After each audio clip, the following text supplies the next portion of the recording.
Hello friends, welcome to knowledge centre. നമ്മൾ ഇന്ന് 8ാം ക്ലാസ്സിലെ ബേസിക് സയൻസ് ആണ് കേട്ടോ നോക്കുന്നത്. 8ാം ക്ലാസ്സിലെ ബേസിക് സയൻസിലെ 12ാമത്തെ ചാപ്റ്റർ ആയ ഗോളീയ ദർപ്പണങ്ങൾ എന്നുള്ള ചാപ്റ്റർ ആണ് നമുക്കിന്ന് നോക്കാനുള്ളത് കേട്ടോ, ഡിസ്കസ് ചെയ്യാനുള്ളത്.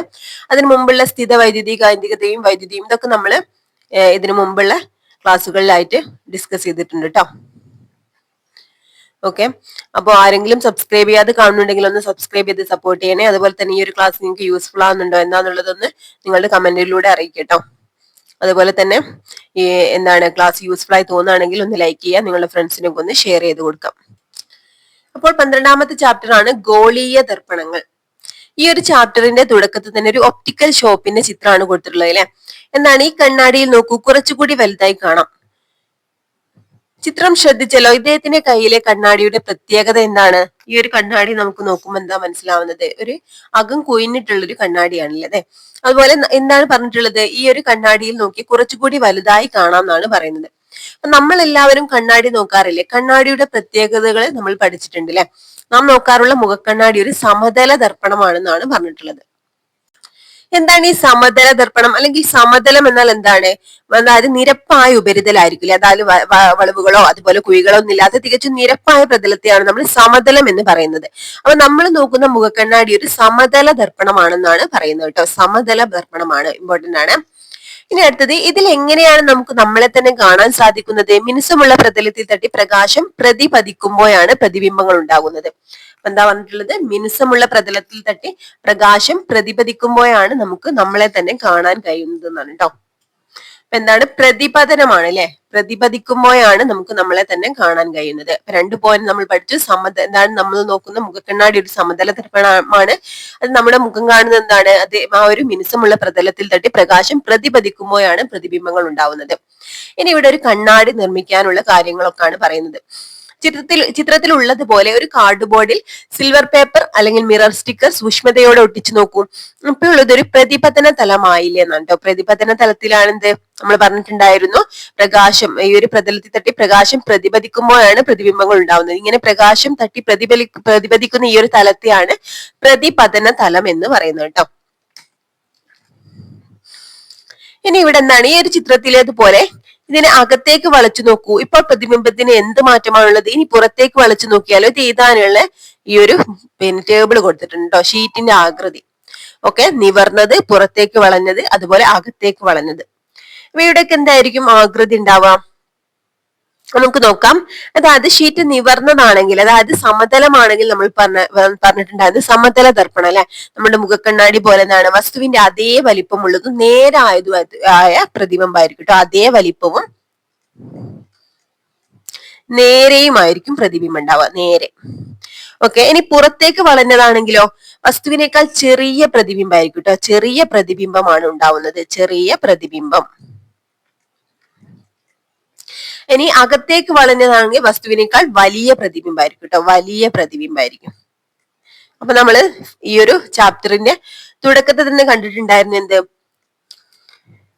കടക്കാരൻ പറയുന്നുണ്ടായിരുന്നു ഈ ഒരു കണ്ണാടിയിലൂടെ നോക്കിയാൽ കുറച്ചുകൂടി വലുതായി കാണാൻ പറ്റുന്നത്. അതെന്താണ്? അകത്തേക്ക് വളഞ്ഞതാണെന്ന് നമുക്ക് മനസ്സിലായിട്ടുണ്ടായിരുന്നു. ഇനി എന്താണ് ഇവിടെ പറയുന്നത്? ഇനി മറ്റൊരു പ്രവർത്തനം ചെയ്യാം. ഒരു പുതിയ സ്റ്റീൽ പൂണിന്റെ ഇരുവശങ്ങളിലും നിങ്ങളുടെ മുഖം നോക്കാനാണ് പറയുന്നത്.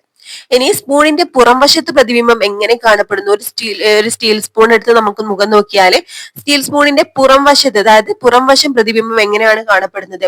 അത് നോക്കുമ്പോൾ എന്താണ്? പ്രതിബിംബം നേരെയുള്ളതും എന്നാൽ വളരെ ചെറുതായിരിക്കും കേട്ടോ. നേരെ അതുപോലെ വളരെ ചെറുതായിരിക്കും. നേരെ അതുപോലെ ചെറുതായിരിക്കും. ഓക്കെ, ഒന്ന് പരീക്ഷിച്ചു നോക്കാം. അതുപോലെ സ്പൂണിന്റെ ഉൾവശത്തോ എന്ന് പറയുന്നത്, സ്പൂണിന്റെ ഉൾവശത്തും ഇതിൽ നോക്കുമ്പോൾ പ്രതിബിംബം വലുതായിട്ട് കാണപ്പെടും കേട്ടോ. വലുതായിട്ടാണ് സ്പൂണിന്റെ ഉൾവശത്ത് നോക്കുമ്പോൾ നമുക്ക് വലുതായിട്ടാണ് കാണപ്പെടുന്നത്. ജസ്റ്റ് ഒരു സ്പൂൺ എടുത്തൊന്ന് നോക്കിയാൽ മനസ്സിലാവും. മിനുസമുള്ള സമതലങ്ങളിൽ മാത്രമല്ല വക്രതലങ്ങളിലും പ്രതിബിംബങ്ങൾ ഉണ്ടാവുന്നുണ്ട്. ഓക്കെ, അപ്പൊ മിനുസമുള്ള പ്രതലങ്ങളിൽ മാത്രമല്ല വക്രതലങ്ങളിലും പ്രതിബിംബങ്ങൾ ഉണ്ടാവുന്നതാണ് പറയുന്നത്. ഓക്കെ, നമ്മൾ സമതലം പറഞ്ഞിട്ടുണ്ടായിരുന്നു അല്ലെ. അതുപോലെ വക്രതലം. എന്നാൽ വക്രതലം എന്ന് പറഞ്ഞാൽ എന്താണ്? അതായത് നിരപ്പില്ലാത്ത വളഞ്ഞ ഉപരിതലത്തെയാണ് വക്രതലം എന്ന് വിളിക്കുന്നത് കേട്ടോ. നമ്മുടെ ഈ ഒരു സ്പൂണൊക്കെ വക്രതലമാണെന്ന് പറയാം, വക്രതലത്തിന് എക്സാമ്പിൾ ആണ്. ഓക്കെ, അപ്പൊ എന്താ പറഞ്ഞിട്ടുള്ളത്? സമതലങ്ങളിലേതുപോലെ വക്രതലങ്ങളിലും പ്രതിബിംബങ്ങൾ ഉണ്ടാകും, വക്രതലങ്ങളിലും പ്രതിബിംബങ്ങൾ ഉണ്ടാകും. ഇത് ഇമ്പോർട്ടന്റ് ആണ് കേട്ടോ, ഈ ഒരു സ്റ്റേറ്റ്മെന്റ്. ഇനി ഇവിടെ എന്താണ്? ഇവിടെ ഒരു എക്സ്പെരിമെന്റ് ആണ് പറയുന്നത്. മിറർ പേപ്പർ ഒട്ടിച്ച ഭാഗം ഉൾവശത്ത്, മിറർ പേപ്പർ ഒട്ടിച്ച ഭാഗം പുറം വശത്തുമാണ് കാണിക്കുന്നത്.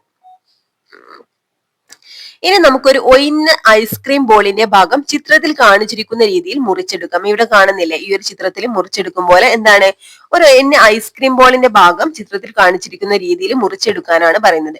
എന്നിട്ട് ഉൾവശത്ത് മിറർ പേപ്പർ ഒട്ടിച്ച് ഒരു പ്രതിപതന തലം ഉണ്ടാക്കി നോക്കൂ. സൂര്യൻ അഭിമുഖമായി പിടിച്ച് പ്രതിപതന കിരണങ്ങൾ ചുമരിലേക്ക് പതിപ്പിച്ച് നോക്കൂ.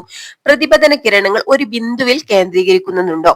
അതുപോലെ മുറിച്ചെടുത്ത ഭാഗത്തിന്റെ പുറം വശത്തായി മിറർ പേപ്പർ ഒട്ടിച്ചു നോക്കൂ. ഈ പരീക്ഷണം ആവർത്തിച്ചാൽ ഇപ്പോൾ എന്ത് മാറ്റമാണ് ഉള്ളതെന്നാണ് കേട്ടോ.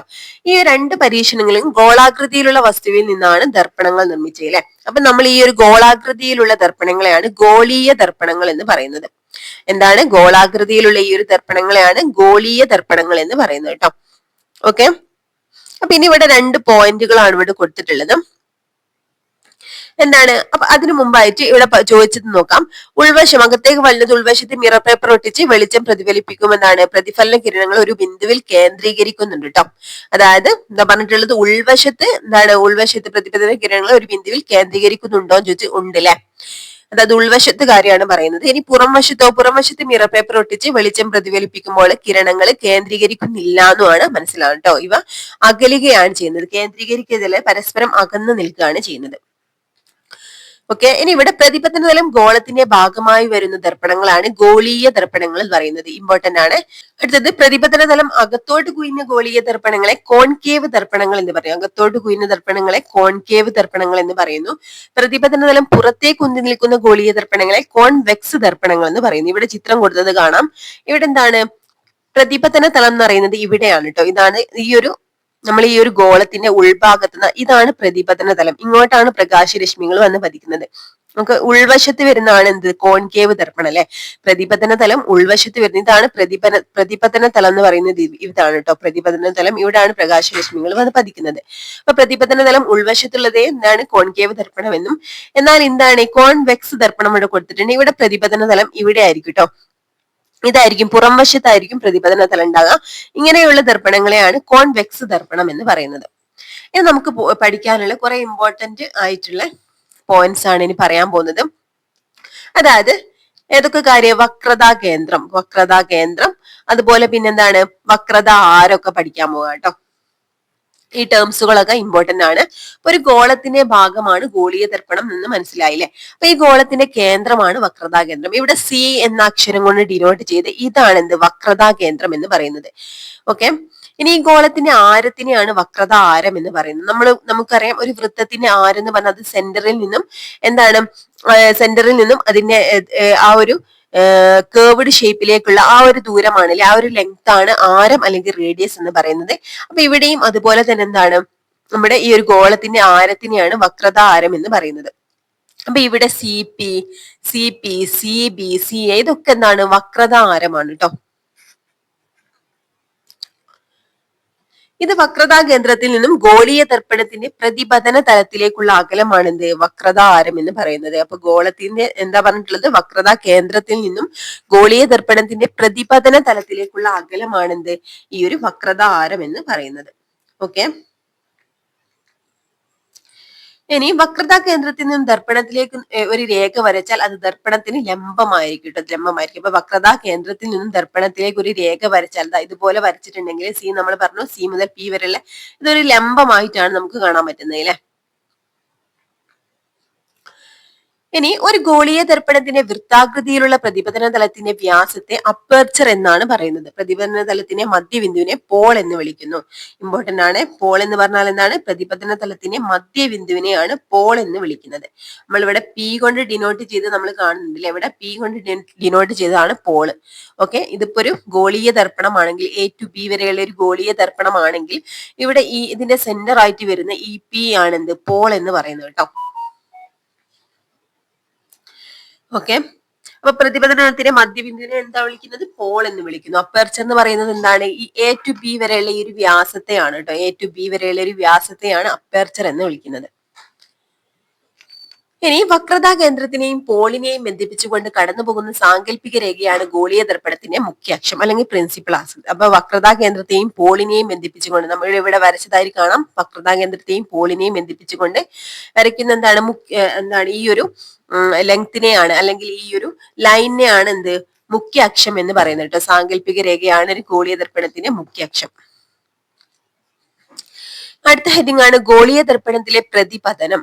സമതല ദർപ്പണങ്ങളിലെ പ്രതിബിംബ രൂപീകരണത്തെ കുറിച്ച് നമുക്കറിയാം. അതുപോലെ എന്താണ് ഗോളീയ ദർപ്പണങ്ങളിൽ ഈ ഒരു പ്രതിപതന നിയമങ്ങൾ ഗോളീയ ദർപ്പണങ്ങൾക്കും ബാധകമാണോ എന്നാണ് ചോദിച്ചിട്ടുള്ളത്. ഓക്കെ, അപ്പൊ നമുക്ക് എന്ത് പറയാം, എന്തൊക്കെയായിരുന്നു ഈ സമതല ദർപ്പണത്തിലെ പ്രതിബിംബ രൂപീകരണത്തെ കുറിച്ചുള്ള ഈ ഒരു നിയമങ്ങൾ ഏതൊക്കെയായിരുന്നു? നിയമങ്ങൾ നമുക്കറിയാം, പതനകോണും പ്രതിപതന കോണും തുല്യമായിരിക്കും എന്ന് പറഞ്ഞു അല്ലെ. പതനകോണും പ്രതിപതന കോണും തുല്യമായിരിക്കും. ഓക്കെ, അപ്പൊ അതുപോലെ തന്നെ എന്താണ് പ്രതിപതന കിരണം, അതുപോലെ പതന ബിന്ദുവിലെ ലംബം, അതായത് നോർമൽ വേ എല്ലാം ഒരേ തലത്തിലായിരിക്കുന്നു. ഈ രണ്ട് നിയമങ്ങളായിരുന്നു സമതല ദർപ്പണത്തിൽ. ഈ നിയമങ്ങൾ രണ്ടും എന്താണ് നമ്മുടെ ഈ ഒരു ഗോളീയ ദർപ്പണത്തിനും ബാധകമാണ് കേട്ടോ. അപ്പൊ ഇവിടെ ഇനി എന്താണ് ഒരു കോൺകേവ് ദർപ്പണത്തിലെ മധ്യബിന്ദു സ്കെച്ച് പെൻ കൊണ്ട് അടയാളപ്പെടുത്തുക. ദർപ്പണത്തിന്റെ പകുതി ഭാഗം കാർഡ്ബോർഡിൽ ചിത്രത്തിലേതുപോലെ താഴ്ത്തി വെക്കുക. ദർപ്പണത്തിന് മുമ്പിൽ ഒരു പ്രൊട്രാക്ടറിന്റെ ചിത്രം ഒട്ടിക്കുക. എന്നിട്ട് എന്താണ് ദർപ്പണത്തിന്റെ മധ്യബിന്ദുവിലേക്ക് ഒരു നേർരേഖ വരയ്ക്കാം. ഇതാണ് മുഖ്യ അക്ഷം. ഒരു നിശ്ചിത കോണളവിൽ ലേസർ ടോർച്ചിൽ നിന്നുള്ള പ്രകാശം പോളിലേക്ക് പതിപ്പിച്ചു നോക്കൂ. പ്രതിപതന രശ്മിയുടെ പാത വരയ്ക്കാൻ പറ്റുന്നില്ലേ? ഇതിന്റെ കോണളവ് എത്രയാണ്? വ്യത്യസ്ത പതനകോണിലുള്ള പ്രതിപതന കോണി ഇവിടെ പട്ടികപ്പെടുത്താൻ പറഞ്ഞിട്ടുണ്ട് കേട്ടോ. ഇവിടെ പതനകോണ് കൊടുത്തിട്ടുണ്ട്, അതുപോലെ പ്രതിപതന കോൺ എന്തായിരിക്കും നമുക്കറിയാം. പതനകോണും പ്രതിപതന കോണും തുല്യമായിരിക്കും നമ്മൾ പറഞ്ഞു. ഇവിടെ പതനകോണ് 30 ആണെങ്കിൽ പ്രതിപതന കോണ് 30 ആയിരിക്കും. 40 ആണെങ്കിൽ പ്രതിപതന കോൺ 40 ആയിരിക്കും. പതനകോൺ 60 ആണെങ്കിൽ പ്രതിപതന കോണും 60 ആയിരിക്കും. ഇവിടെ നമുക്ക് എന്താണ് ഒരു ഗോളീയ ദർപ്പണങ്ങളിൽ പതനകോണും പ്രതിപതന കോണും തുല്യമാണ്. സമതല ദർപ്പണങ്ങളിൽ തുല്യമാണ് നമ്മൾ പഠിച്ചിട്ടുണ്ട്. എന്താണ് ഒരു ഗോളീയ ദർപ്പണത്തിലും പതനകോണും പ്രതിപതന കോണും തുല്യമാണ്. ഇനി മുഖ്യ ഫോക്കസും ഫോക്കസ് ദൂരവും ഗോളീയ ദർപ്പണങ്ങളിലാണ് കേട്ടോ. ഒരു കോൺകേവ് ദർപ്പണം നല്ല വെയിലുള്ള സമയത്ത് സൂര്യൻ അഭിമുഖമായി പിടിച്ചു നോക്കൂ. ഇവിടെ എന്താണ് പറഞ്ഞിട്ടുള്ളത്? പ്രതിപതന രശ്മികൾ ഒരു പേപ്പറിലേക്ക് പതിപ്പിക്കാൻ സാധിക്കുന്നുണ്ടോ? എല്ലാ പ്രതിപതന രശ്മികളും ഒരു ബിന്ദുവിലേക്കാണ് സംഗമിക്കുന്നത്. അപ്പൊ നമുക്ക് ഇവിടെ പഠിക്കാനുള്ള പോയിന്റ് നോക്കാം. ഒരു കോൺകേവ് ദർപ്പണത്തിലെ മുഖ്യ അക്ഷത്തിന് സമാന്തരമായി പതിക്കുന്ന പ്രകാശരശ്മികൾ പ്രതിപതനത്തിന് ശേഷം മുഖ്യ അക്ഷത്തിലുള്ള ഒരു പ്രത്യേക ബിന്ദുവിലൂടെ കടന്നു പോകുന്നു. ഈ ബിന്ദുവിനെ കോൺകേവ് ദർപ്പണത്തിന്റെ മുഖ്യ ഫോക്കസ് എന്ന് വിളിക്കുന്നു. അപ്പൊ നമ്മൾ ഇവിടെ ഈ ഒരു ചിത്രത്തിൽ കാണാൻ പറ്റുന്നുണ്ട്. ഈ ഒരു ദർപ്പണത്തിന് സമാന്തരമായി വന്ന് പതിക്കുന്ന എല്ലാ രശ്മികളും അതായത് ഒരു ബിന്ദുവിലേക്ക്, പ്രത്യേകമായിട്ടുള്ള ഒരു ബിന്ദുവിലേക്ക് കേന്ദ്രീകരിക്കുക ചെയ്യുന്നത്. ഈ കേന്ദ്രീകരിക്കുന്ന ഈ ഒരു ബിന്ദുവിനെയാണ് മുഖ്യ ഫോക്കസ് എന്ന് പറയുന്നത് കേട്ടോ. ക്യാപിറ്റൽ F കൊണ്ടാണ് ഡിനോട്ട് ചെയ്തത്. ഓക്കെ, അപ്പൊ ഈ ബിന്ദുവിലെ കോൺകേവ് ദർപ്പണത്തിന് മുഖ്യ ഫോക്കസ് എന്ന് വിളിക്കുന്നു, അതായത് പ്രിൻസിപ്പൽ ഫോക്കസ് എന്ന് വിളിക്കുന്നു അല്ലെ. ഇനി അടുത്തത് നമുക്കൊരു കോൺവെക്സ് ദർപ്പണമാണ് രണ്ടാമതായിട്ട് തന്നിട്ടുള്ളത്. ഇവിടെ എന്താണ് സമാന്തരമായി പതിക്കുന്ന രശ്മികൾ സംഗമിക്കുന്നതായിട്ടല്ല നമുക്ക് കാണാൻ പറ്റുന്നത്. ഇതെന്താ തിരിച്ചു പോവുകയാണ് ചെയ്യുന്നത് അല്ലെ. പക്ഷെ നമുക്ക് ഇവിടെ നമുക്കിത് യോജിപ്പിച്ചു കഴിഞ്ഞാല് ഇതൊരു പ്രത്യേക ബിന്ദുവിൽ നിന്നും വരുന്നതായിട്ട് നമുക്ക് തിരിച്ചു പോകുമ്പോൾ നമുക്ക് ഇവിടുന്ന് വരുന്നതായിട്ട് നമുക്ക് തോന്നുന്നുണ്ട് അല്ലെ. ഇത് ഇവിടുന്ന് വരുന്നതായിട്ട് തോന്നുന്നുണ്ട്. ഇങ്ങനെ വരുന്നതായിട്ട് തോന്നുന്ന ഈ ഒരു പ്രത്യേക ബിന്ദുവിനെയാണ് കോൺവെക്സ് ദർപ്പണത്തിലെ മുഖ്യ ഫോക്കസ് എന്ന് വിളിക്കുന്നത് കേട്ടോ. ഓക്കെ, അപ്പൊ ഇവിടെ പറഞ്ഞിട്ടുണ്ട് ഒരു കോൺവെക്സ് ദർപ്പണത്തിന്റെ മുഖ്യ അക്ഷത്തിന് സമാന്തരമായി പതിക്കുന്ന പ്രകാശരശ്മികൾ പ്രതിപതനത്തിന് ശേഷം മുഖ്യ അക്ഷത്തിലെ ഒരു പ്രത്യേക ബിന്ദുവിൽ നിന്നും വരുന്നതായി തോന്നിക്കും. ഈ ബിന്ദുവാണ് കോൺവെക്സ് ദർപ്പണത്തിലെ മുഖ്യ ഫോക്കസ്. ഓക്കെ, ഇനി കോൺകേവ് ദർപ്പണത്തിന്റെ മുഖ്യ അക്ഷത്തിന് സമാന്തരമായി പതിക്കുന്ന പ്രകാശരശ്മികളെ പ്രതിപതിപ്പിച്ച് ഒരു സ്ക്രീനിൽ കേന്ദ്രീകരിപ്പിക്കാൻ കഴിയും. അപ്പൊ എവിടെയാണ്? കോൺകേവ് ദർപ്പണത്തിലാണ് പറയുന്നത്. മുഖ്യ അക്ഷത്തിന് സമാന്തരമായി പതിക്കുന്ന പ്രകാശരശ്മികളെ പ്രതിപതിപ്പിച്ച് നമുക്കൊരു സ്ക്രീനിലേക്ക് കേന്ദ്രീകരിപ്പിക്കാൻ കഴിയും. അതിനാൽ അതിന്റെ മുഖ്യ ഫോക്കസ് യഥാർത്ഥമാണെന്ന് പറയാൻ പറ്റും കേട്ടോ. കേന്ദ്രീകരിപ്പിക്കാൻ കഴിയുന്നത് കൊണ്ട് അത് യഥാർത്ഥം അല്ലെങ്കിൽ റിയൽ എന്ന് പറയാം. എന്നാൽ ഒരു കോൺവെക്സ് ദർപ്പണത്തിന്റെ മുഖ്യ ഫോക്കസ് മിഥ്യയാണ്. എന്തുകൊണ്ടായിരിക്കും? ഇതിനെ നമുക്ക് ഈ പ്രകാശരശ്മികളെ പ്രതിപതിപ്പിച്ച് ഒരു സ്ക്രീനിൽ കേന്ദ്രീകരിപ്പിക്കാൻ കഴിയില്ല. അതുകൊണ്ട് തന്നെ ഈ ഒരു കോൺവെക്സ് ദർപ്പണത്തിലെ മുഖ്യ ഫോക്കസ് മിഥ്യയാണ്, അല്ലെ വെർച്വൽ ആണെന്ന് പറയാൻ പറ്റും. ഓക്കെ,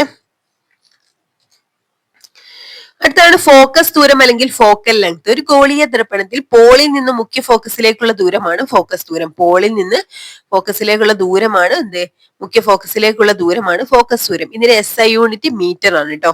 അപ്പൊ എന്താ പറഞ്ഞത്? പോളിന്റെ ഈ ഒരു ഫോക്കൽ ലെങ്ത്തിന്റെ SI യൂണിറ്റ് എന്താ മീറ്റർ ആണ്.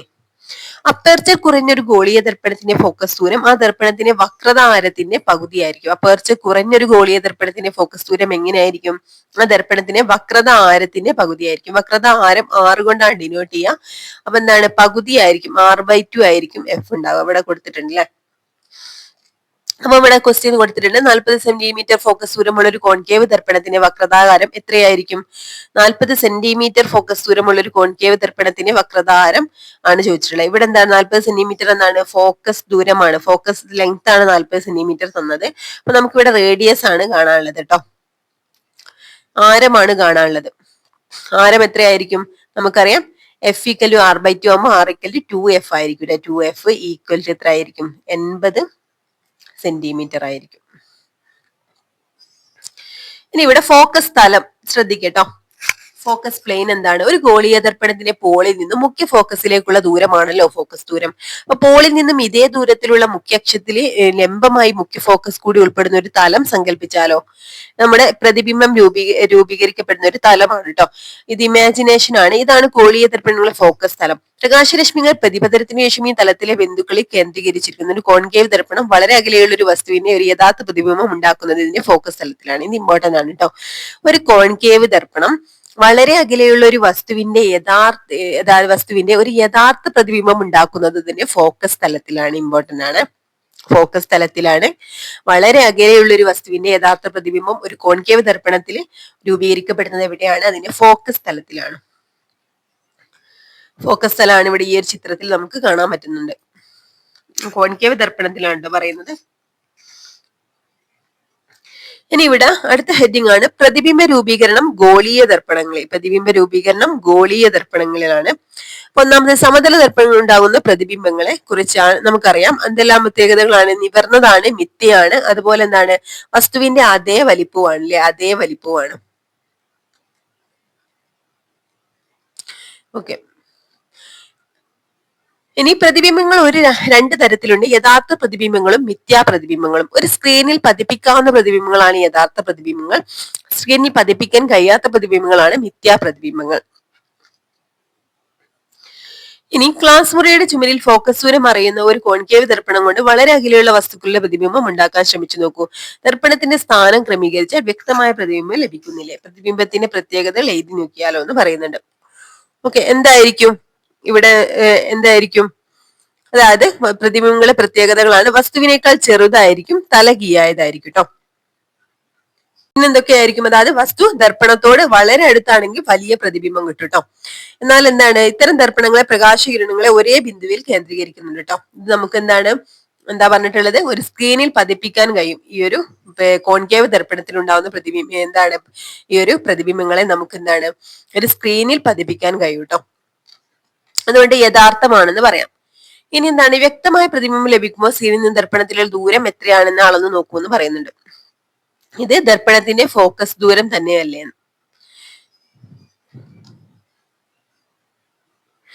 ഒരു വസ്തു വളരെ അകലെയാണെങ്കിൽ, ഇവിടെ ഇമ്പോർട്ടന്റ് ആണ്, ഒരു വസ്തു വളരെ അകലെയാണെങ്കിൽ ഒരു കോൺകേവ് ദർപ്പണം രൂപപ്പെടുത്തുന്ന പ്രതിബിംബം ദർപ്പണത്തിന്റെ മുഖ്യ ഫോക്കസിലായിരിക്കും. ഒരു വസ്തു വളരെ അകലെയാണെങ്കിൽ കോൺകേവ് ദർപ്പണം രൂപപ്പെടുത്തുന്ന പ്രതിബിംബം എവിടെ ആയിരിക്കും? ദർപ്പണത്തിന്റെ മുഖ്യ ഫോക്കസിലായിരിക്കും. ഇനി ഇവിടെ ഒരു എക്സ്പെരിമെന്റ് ആണ്. കോൺകേവ് ദർപ്പണം ഉണ്ടാക്കുന്ന പ്രതിബിംബങ്ങൾ എപ്പോഴും ഇങ്ങനെ തന്നെയാണ്. ഒരു പരീക്ഷണം ചെയ്ത് നോക്കാം. ചിത്രത്തിലേതുപോലെ മേശമേൽ ഒരു നേർരേഖ വരയ്ക്കുക. അതിന്റെ ഒരറ്റത്ത് ഫോക്കസ് ദൂരം അറിയുന്ന കോൺകേവ് ദർപ്പണം സ്റ്റാൻഡിൽ വെക്കുക. ദർപ്പണത്തിൽ നിന്നുമുള്ള ദൂരം അളന്നു കൊണ്ട് നാം വരച്ച രേഖയിൽ മുഖ്യ ഫോക്കസ്, വക്രതാ കേന്ദ്രം എന്നിവ അടയാളപ്പെടുത്തുക. ഇനി കത്തിച്ചു വെച്ച ഒരു മെഴുകുതിരി നേർരേഖയിൽ വെക്കാം. വ്യക്തമായ പ്രതിബിംബം ലഭിക്കത്തക്ക രീതിയിൽ ഒരു സ്ക്രീൻ ദർപ്പണത്തിന് മുന്നിൽ കേന്ദ്രീകരിച്ചു നോക്കൂ. ഇനി ഇവിടെ ചോദിച്ചിട്ടുള്ള ക്വസ്റ്റ്യൻ ആണ്, സ്ക്രീൻ ഏത് സ്ഥാനത്ത് വെച്ചപ്പോഴാണ് വ്യക്തമായ പ്രതിബിംബം കിട്ടുന്നത്? അതായത് വസ്തു വളരെ അകലെ ആണെങ്കിൽ, അതായത് സിക്കും അകലെ ആയിട്ട് വളരെ അകലെ വെക്കുകയാണെങ്കിൽ നമുക്ക് ഇതെന്താണ്? മുഖ്യ ഫോക്കസിലായിട്ട് ലഭിക്കട്ടോ. ഇവിടെ കിട്ടുന്ന പ്രതിബിംബം എന്തായിരിക്കും? അത് വ്യക്തമായിട്ടാണ് കിട്ടുക. അതുപോലെ വസ്തു സിക്ക് അപ്പുറമാണെങ്കിൽ സിക്കും എഫിനും ഇടയിലായിട്ട് നമുക്ക് വ്യക്തമായിട്ടുള്ള പ്രതിബിംബം കിട്ടും.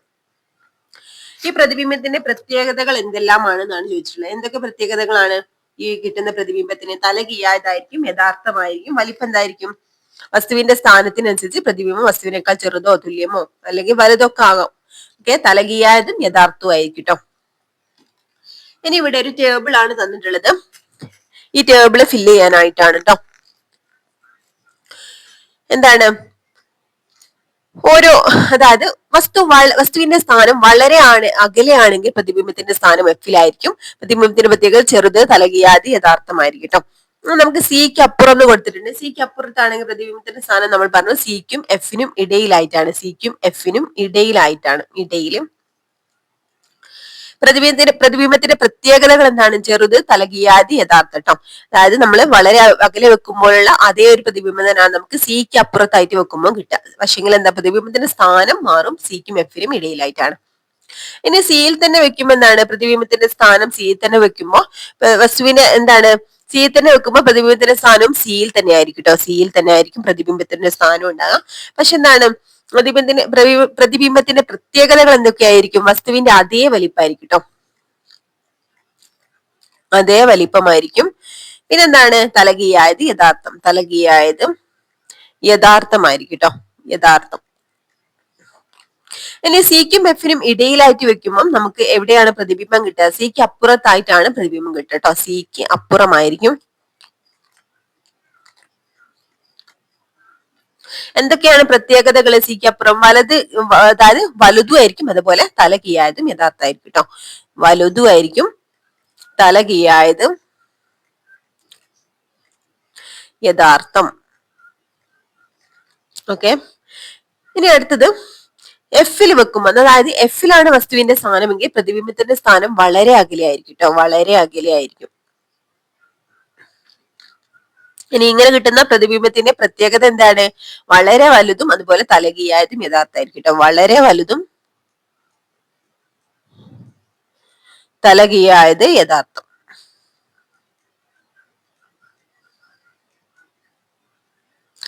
ഇനി എഫിനും പിക്കും ഇടയിലാണ് വസ്തുവിന്റെ സ്ഥാനം എങ്കിൽ നമ്മുടെ പ്രതിബിംബത്തിന്റെ സ്ഥാനം എപ്പോഴായിരിക്കും? എവിടെയായിരിക്കും? ദർപ്പണത്തെ പിന്നിലാണ് ലഭിക്കട്ടെ. ദർപ്പണത്തിന് പിന്നിലായിരിക്കും.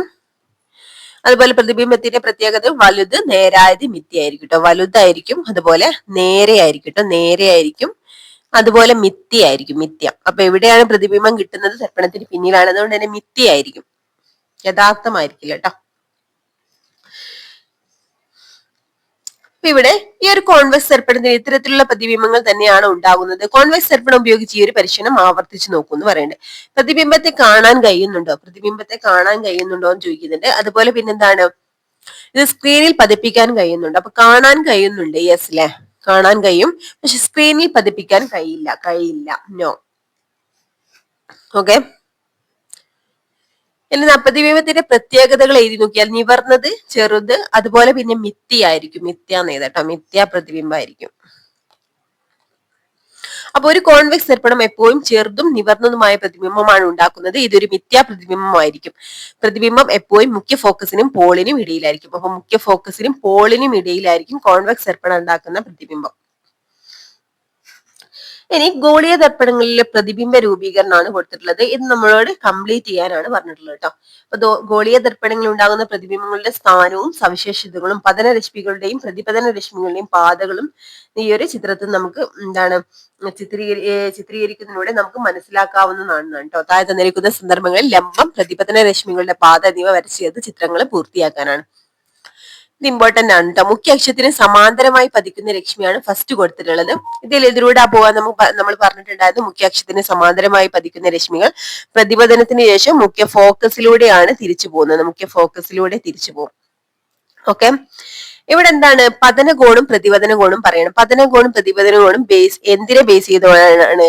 അതായത് നമ്മുടെ വക്രത കേന്ദ്രത്തെ ബേസ് ചെയ്തുകൊണ്ടാണ് പറയാം. ഓക്കെ. നമ്മൾ പറഞ്ഞിട്ടുണ്ടെന്ന് പതന കോണും പ്രതിപതന കോണും തുല്യമായിരിക്കും. നമ്മൾ നോർമൽ ആണ് ഇപ്പൊ വരച്ചിട്ടുള്ളത്. കേവ്, അതായത് എന്താണ് വക്രതാ കേന്ദ്രത്തിലൂടെ. അപ്പൊ ഇവിടെ ഉണ്ടാവുന്ന പതന കോൺ ഇതാണ് കേട്ടോ. പതന കോൺ I കൊണ്ടാണ് ഡിനോട്ട് ചെയ്യാം. പ്രതിപതന കോൺ R ആണ്. അപ്പൊ ഇത് രണ്ടും ഈക്വൽ ആയിരിക്കും. ഇനി കോൺവെക്സ് ദർപ്പണം, ഇത് കോൺകേവ് ദർപ്പണത്തിന്റെ കാര്യമാണ് കേട്ടോ. ഇനി കോൺവെക്സ് ദർപ്പണത്തിലെ സമാന്തരമായി പതിക്കുന്ന രശ്മികൾ നമുക്കറിയാം അതെന്താണ്, തിരിച്ചു പോവുകയാണ് ചെയ്യുന്നത് അല്ലെ, തിരിച്ചു പോവുകയാണ് ചെയ്യുന്നത്. പക്ഷെ ഈ തിരിച്ചു പോകുന്നത് നമ്മളിങ്ങനെ ഒരു ബിന്ദുവിലേക്ക് കേന്ദ്രീകരിച്ചിട്ടുണ്ട്. നമുക്ക് എഫിലേക്കാണ്, എഫിൽ നിന്ന് വരുന്നതായിട്ട് തോന്നും, ഒരു പ്രത്യേക ബിന്ദുവിൽ നിന്ന് വരുന്നതായിട്ട് തോന്നും. ആ ബിന്ദുവിനെ നമ്മൾ എന്ത് പറയുന്നത്? മുഖ്യ ഫോക്കസ് എന്ന് പറയുന്നത് കേട്ടോ. ഇവിടെ ഇതായിരിക്കും മുഖ്യ ഫോക്കസ്. ഓക്കെ, ഇനി നമുക്ക് എന്താണ് നോർമൽ വരയ്ക്കണം അല്ലെ. അതായത് നമ്മുടെ സിയിൽ നിന്നാണ് നോർമൽ വരയ്ക്കേണ്ടത്. ഇങ്ങനെ വരും. അപ്പൊ ഇവിടെ എന്താണ്, ഇതാണ് നമ്മുടെ ഇതാണ് നമ്മുടെ എന്ത് പതന കോണ് വരിക. അത് കൊണ്ട് ഡിനോട്ട് ചെയ്യാം. ഇത് പ്രതിപതന കോണാണ് കേട്ടോ, 6. അടുത്തതായിട്ട് മുഖ്യ ഫോക്കസിലൂടെ കടന്നു പോകുന്ന രശ്മിയാണ്. മുഖ്യ ഫോക്കസിലൂടെ കടന്നുപോയി നമ്മുടെ മുഖ്യ അക്ഷത്തിന് സമാന്തരമായാണ് തിരിച്ചു പോകുന്നത് കേട്ടോ. മുഖ്യ അക്ഷത്തിന് സമാന്തരമായാണ് തിരിച്ചു പോകുന്നത്. ഓക്കെ, ഇങ്ങനെ വരയ്ക്കാം. അപ്പൊ നമ്മുടെ നോർമലി വരയ്ക്കുകയാണെങ്കിൽ നമ്മൾ കർവേച്ചർ, അതായത് വക്രതാ കേന്ദ്രത്തിലൂടെയാണ് നമ്മൾ നോർമൽ വരയ്ക്കുന്നത് പറഞ്ഞു അല്ലെ. ഇങ്ങനെയാണ് പോവാ. അപ്പൊ എന്ത് ചെയ്തു, ഇതാണ് എന്ത് പതന കോൺ, ഇതാണ്. അതുപോലെ പ്രതിപതന കോൺ ഇതുമാണ് കേട്ടോ. ഇത് രണ്ടും ഈക്വൽ ആയിരിക്കും.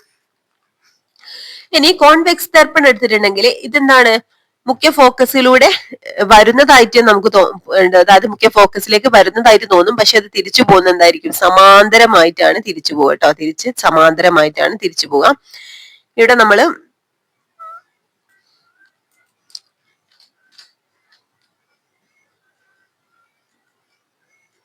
ഇങ്ങനെയാണ് വരയ്ക്കാം. ഓക്കെ, നമുക്ക് സ്കെയിൽ കൊണ്ടൊക്കെ വരയ്ക്കുമ്പോൾ കറക്റ്റ് ആയിട്ട് വരയ്ക്കാൻ പറ്റും.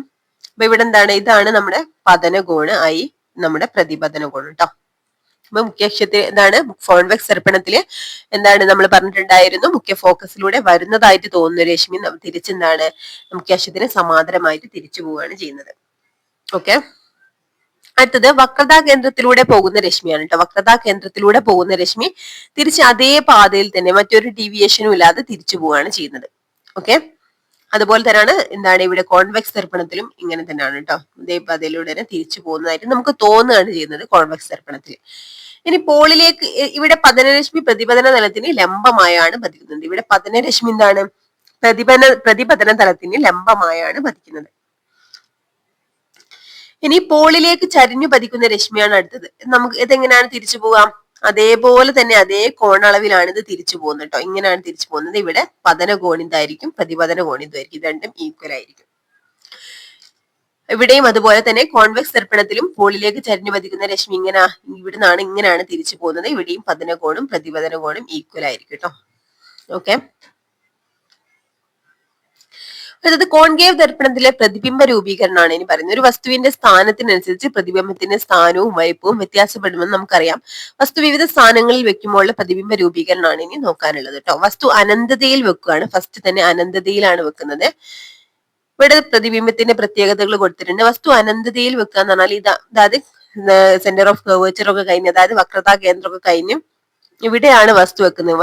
അത് വളരെ അകലെയാണ് വെക്കുന്നതെങ്കിൽ ഇവിടുന്ന് ഇങ്ങനെയാണ് പ്രകാശരശ്മികൾ സമാന്തരമായിട്ട് വന്ന് നമ്മുടെ മുഖ്യ ഫോക്കസിലൂടെ തിരിച്ചു പോകാൻ ചെയ്യുന്നത്. അപ്പൊ ഇവിടെയാണ് പ്രതിബിംബം രൂപീകരിക്കപ്പെടുക കേട്ടോ. അപ്പൊ പ്രതിബിംബം രൂപീകരിക്കപ്പെടുവിടാണ് തലകീയായ പ്രതിബിംബമായിരിക്കും ഉണ്ടാവുക.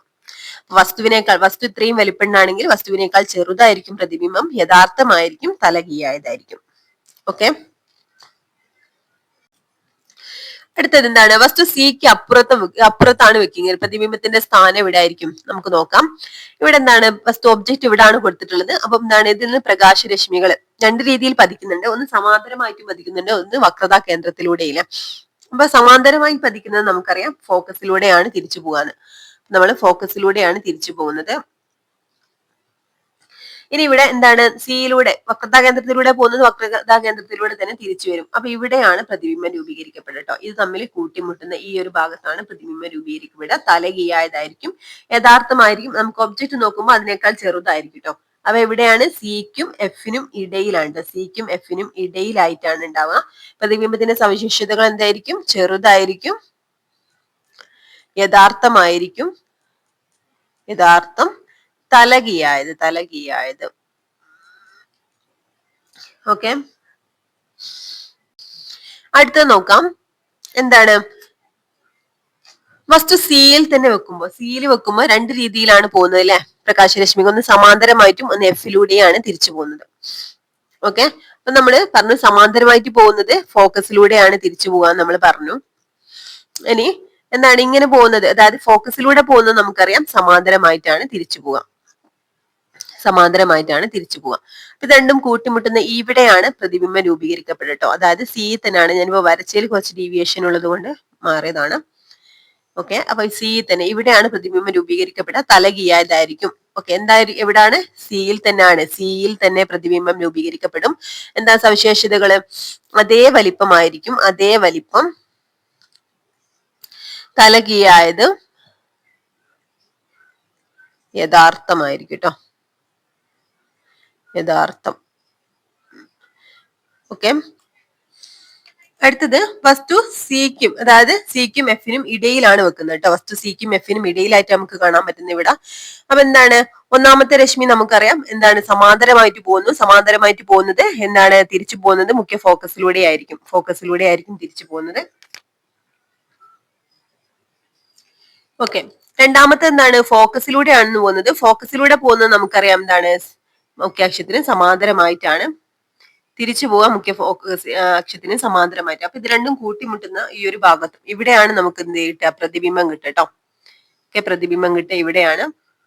അപ്പം നമുക്ക് പറയാം സിക്ക് അപ്പുറത്തായിട്ടാണ്. ഏതാണ് പ്രതിബിംബത്തിന്റെ സ്ഥാനം? സിക്ക് അപ്പുറം. സിക്ക് അപ്പുറം അപ്പുറമാണ് കിട്ടുന്നത്.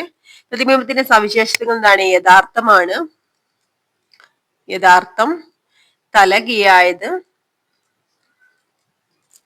ഇനി എന്താണ്? വളരെ വലുതാണ് അല്ലെ? വസ്തുവിനേക്കാൾ വളരെ വലുതായിട്ടാണ് പ്രതിബിംബം കിട്ടുന്നത്. വളരെ വലുത്.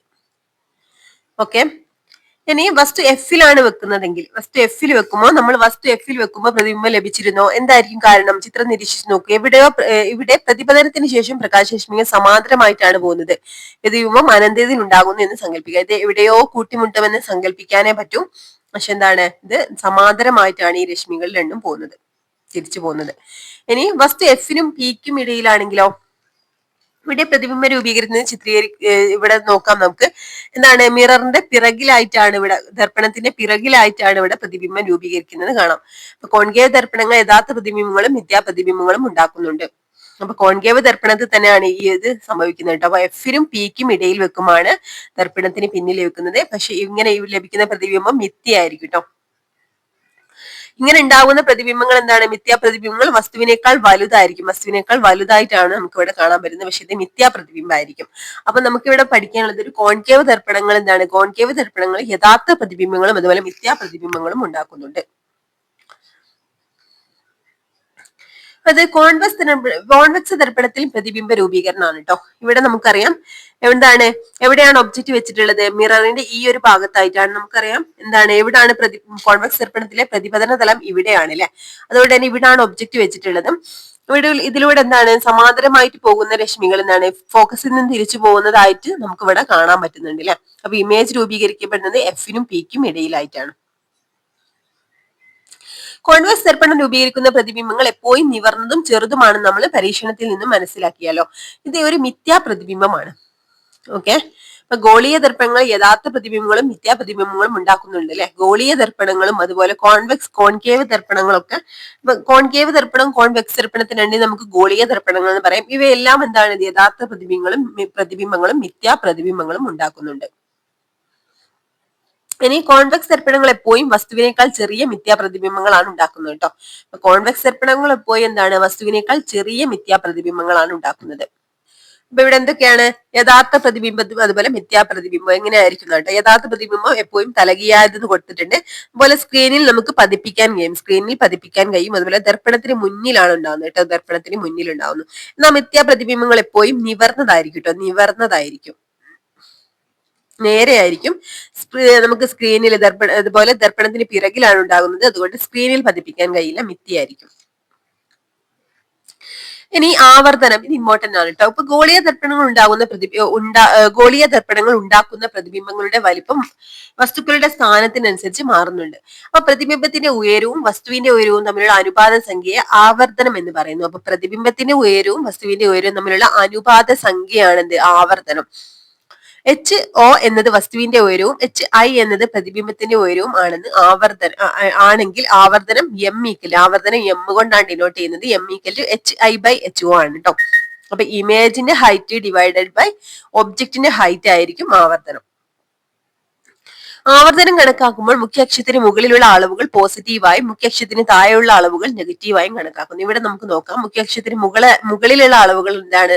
നമ്മൾ പറഞ്ഞു മുകളിലുള്ള അളവുകൾ പോസിറ്റീവായിട്ട്, അതായത് ഒബ്ജക്റ്റിന്റെ ഹൈറ്റ് നമ്മൾ പോസിറ്റീവായിട്ട് എടുക്കും. ഇവിടെ കിട്ടുന്ന പ്രതിബിംബം അല്ലെങ്കിൽ ഇമേജിന്റെ ഹൈറ്റ് നമ്മൾ നെഗറ്റീവായിട്ടാണ് എടുക്കുക. അതായത് എന്താണ്? മുഖ്യ അക്ഷത്തിന് താഴെയാണ് പ്രതിബിംബം കിട്ടുന്നത്. അതുകൊണ്ട് തന്നെ ഇവിടെയുള്ള ഹൈറ്റ് നമ്മൾ നെഗറ്റീവായിട്ടാണ് എടുക്കുക. ഓക്കെ, ഇനി ഇമ്പോർട്ടന്റ് ആണ് ഗോളീയ ദർപ്പണം നിത്യജീവിതത്തിൽ. നമുക്ക് എന്താണ് നമ്മുടെ എക്സാമിന് ഒരുപാട് IPS എക്സാമുകളിൽ ചോദിക്കുന്ന ഈ ഭാഗം എന്താണ്? ഒരു പ്രധാനപ്പെട്ട ഭാഗമാണ് കേട്ടോ. ഈ ഒരു നിത്യജീവിതത്തിൽ നമ്മൾ ഗോളീയ ദർപ്പണം യൂസ് ചെയ്യുന്നത്. എന്താണ് കോൺകേവ് ദർപ്പണങ്ങളുടെ ഉപയോഗം? ഫസ്റ്റ് നോക്കാം. കോൺകേവ് ദർപ്പണങ്ങൾ സോളാർ തെർമൽ പവർ പ്ലാന്റുകളിൽ യൂസ് ചെയ്യുന്നുണ്ട് കേട്ടോ. അതായത് മുഖ്യ അക്ഷത്തിന് സമാന്തരമായി പതിക്കുന്ന പ്രകാശരശ്മികളെല്ലാം പ്രതിപതനത്തിന് ശേഷം മുഖ്യ ഫോക്കസിലൂടെ കടന്നു പോകുമല്ലോ. ഇങ്ങനെ ഊർജം കേന്ദ്രീകരിക്കുകയായി ഒരു ബിന്ദുവിൽ ധാരാളം താപം ഉണ്ടാകുന്നു. ഇതുപയോഗിച്ച് ജലത്തെ നീരാവിയാക്കുകയും വൈദ്യുതി ഉൽപ്പാദിപ്പിക്കുകയും ചെയ്യാം. അപ്പൊ ഇന്ത്യയിൽ രാജസ്ഥാനിൽ ഇത്തരം പവർ സ്റ്റേഷനുകൾ പ്രവർത്തിക്കുന്നുണ്ട്. അപ്പൊ കോൺകേവ് ദർപ്പണങ്ങൾ സോളാർ തെർമൽ പവർ പ്ലാന്റുകളിൽ യൂസ് ചെയ്യുന്നുണ്ട്. പിന്നെ എന്താണ് ഷേവിംഗ് മിറർ, മേക്കപ്പ് മിറർ, ദന്ത ഡോക്ടർമാർ ഉപയോഗിക്കുന്ന കണ്ണാടിയിൽ ഇവിടെയൊക്കെ കോൺകേവ് ദർപ്പണങ്ങളാണ് കേട്ടോ. ഇനി കോൺകേവ് ദർപ്പണത്തിന്റെ മുഖ്യ ഫോക്കസിനും പോളിനും ഇടയിലുള്ള ഒരു വസ്തു വെച്ചാൽ അതിനെ നിവർന്നതും വലുതുമായ ഒരു മിഥ്യാപ്രതിബിംബം ഉണ്ടാകുന്നത് നമ്മൾ കണ്ടിട്ടുണ്ടായിരുന്നു അല്ലെ, ദർപ്പണത്തിന്റെ പിന്നിലായിട്ട്. ഈ പ്രത്യേകതയാണ് ഷേവിംഗ് മിററിലും മേക്കപ്പ് മിററിലും ദന്ത ഡോക്ടർമാർ ഉപയോഗിക്കുന്ന കണ്ണാടിയിലൊക്കെ യൂസ് ചെയ്യുന്നത്. ഇനി ഒരു കോൺകേവ് ദർപ്പണത്തിന്റെ മുഖ്യ ഫോക്കസിൽ നിന്നും പുറപ്പെടുന്ന പ്രകാശരശ്മികൾ പ്രതിപദിക്കുന്ന പാതയാണ് ഇവിടെ കൊടുത്തിട്ടുള്ളത്. ഇവ മുഖ്യ അക്ഷത്തിന് സമാന്തരമായിട്ടാണ് പോകുന്നത്. ഈ പ്രത്യേകത ടോർച്ച്, വാഹനങ്ങളുടെ ഹെഡ്ലൈറ്റ് എന്നിവയിൽ നാം ഉപയോഗിക്കുന്നുണ്ട് കേട്ടോ. അപ്പൊ ടോർച്ചിലും വാഹനങ്ങളുടെ ഹെഡ്ലൈറ്റിലും ഒക്കെ എന്താണ്? ഒരു കോൺകേവ് ദർപ്പണത്തിന്റെ മുഖ്യ ഫോക്കസിൽ നിന്നും പുറപ്പെടുന്ന പ്രകാശരശ്മികൾ പ്രതിപദിപ്പിക്കുന്ന പാതയാണ് സമാന്തരമായിട്ടുള്ളത് അല്ലെ. ഇത് ടോർച്ച് വാഹനങ്ങളിലൊക്കെ ഈ ഒരു പ്രത്യേകതയാണ് യൂസ് ചെയ്യുന്നത്. ഇനി കോൺവെക്സ് ദർപ്പണങ്ങളുടെ ഉപയോഗങ്ങളാണ് കേട്ടോ. Rear or side view mirror. വാഹനങ്ങളിൽ പിൻകാഴ്ചക്കായി ഉപയോഗിക്കുന്നത് കോൺവെക്സ് ദർപ്പണങ്ങളാണ്. ഇത് എല്ലായ്പ്പോഴും നിവർന്നതും ചെറുതുമായ മിഥ്യാ പ്രതിബിംബങ്ങളാണ് ഉണ്ടാക്കുന്നത് കേട്ടോ. സമതല ദർപ്പണങ്ങൾക്ക് പകരം കോൺവെക്സ് ദർപ്പണങ്ങൾ ഉപയോഗിക്കാൻ കാരണം എന്തായിരിക്കും? നമുക്കറിയാം എന്താണ്? ഒരു കോൺവെക്സ് ദർപ്പണം രൂപപ്പെടുത്തുന്ന പ്രതിബിംബം എപ്പോഴും ചെറുതും നിവർന്നതുമായിരിക്കും.